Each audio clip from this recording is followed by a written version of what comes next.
prerequisites right here. We kind of talked about this or a version of that. Do we remember what that function kind of looks like from our prerequisites?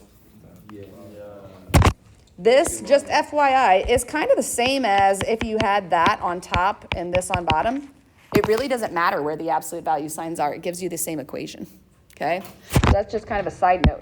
But what does that graph look like if I was to sketch it? It's the flat lines, the two horizontal lines. Because of the -1 in both of them, which way does it go? Right one. So I know without my calculator, I don't need my calculator to do this, I can graph a little function that looks like that. Yes? You're going to start seeing in calculus very quickly how important your parent functions are.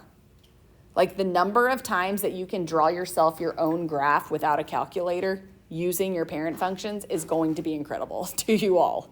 And you should be able to. Okay? I do not like that my horizontal line does not look horizontal. All right, now I'm not going to go through the table with you again because we know enough and we can figure this out without a table. If I wanted to find the limit as x approaches 1, first off, if you just look at that graph around 1, do you think this is going to be like a nice one? No, because why? Yeah, there's two pieces. We talked about this last year. If we're approaching from the left, and this will just kind of help us fill in the table a little bit without actually plugging in the numbers. I'm approaching from the left here, okay? As I come in, that's all of these numbers, yes?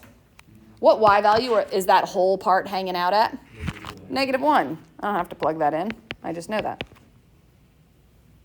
What about the right side?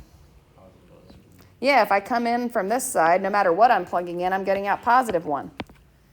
That other table worked out great because we had numbers just slightly less than 3 and we had numbers slightly more than 3. So we could say, oh, look at that. The pattern brings us to what number right in the middle? 3. This one. Is there anything I can do with this pattern? No. This is a pure case of where our limit does not exist in the middle. Okay? And the limit does not exist because there is a jump from -1 to 1. This is not a gradual coming into the same number. This is just a split completely from -1 to +1. So if you are approaching x equals 1 from the left, the y values all go to -1. If you're approaching x equals 1 from the right, the y values all go to +1. Therefore, the limit does not exist.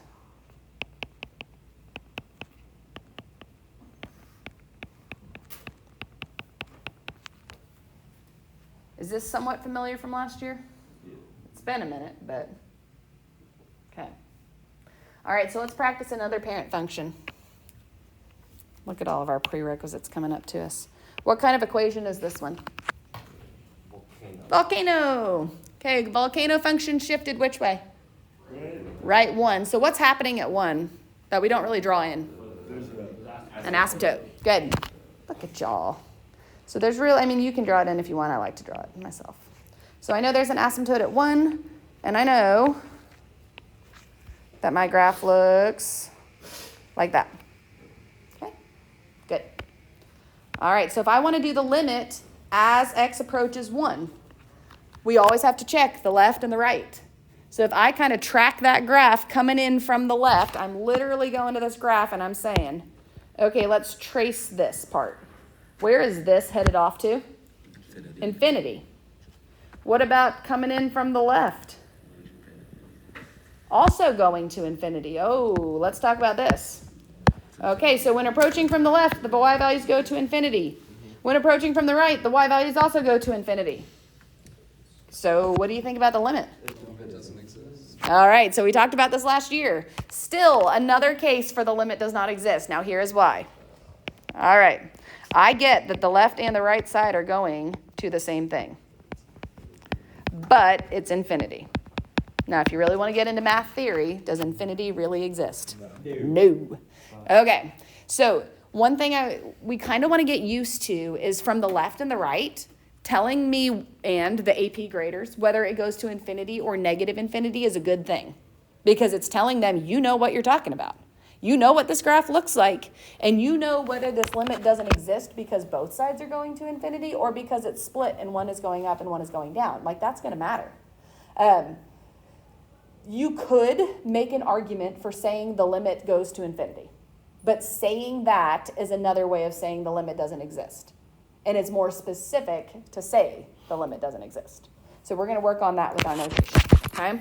So 2 reasons that we found so far that the limit does not exist. The first one was the example above, okay? And the easiest way to say that is the y values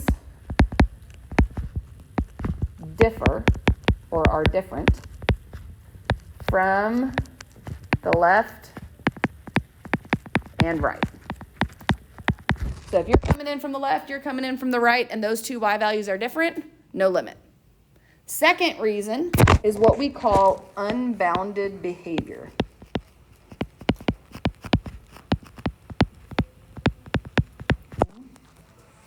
These will always happen at vertical asymptotes. Sometimes that means both of them are going up to infinity because it's like a volcano function. Sometimes it's one up and one down. Either way, unbounded just means it keeps going infinitely. Okay, and that means we can't stop it. Therefore, no limit. Okay. Questions about our reasons for limits not existing? All right. So what I want you to do on the next page with the PH tables, take a minute on this page and see if this is just from the graph. They've given you an equation. You don't need to do anything with the equation. Just from the graph, can you tell me the limit as x approaches whatever they're telling you? In question 9, your x is approaching 3.